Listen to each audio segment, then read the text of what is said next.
Слава да бъде на Господа!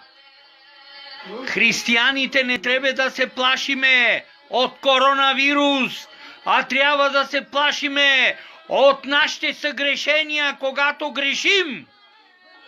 Тогава ние нараняваме Господа и Неговия гняв идва върху целия свят на Неговия народ. Халелуя! Бог да благослови светиите на лицето на земята, които желаят. Ние ще бъдем спасени, ние ще бъдем за небето. Бог ни е призовал. Ние трябва да се погрижиме за братята и сестрите. Кой си ти, бе, ти да не си Бог, да се погрижиш за брат ти и за сестра ти? Кой си ти, бе, приятелю?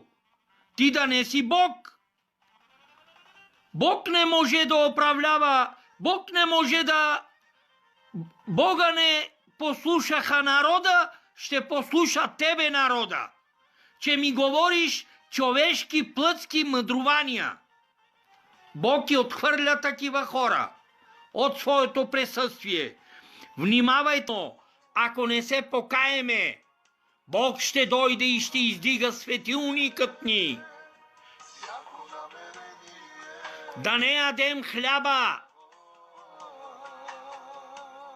на дървото, които ядоха Адам и Ева.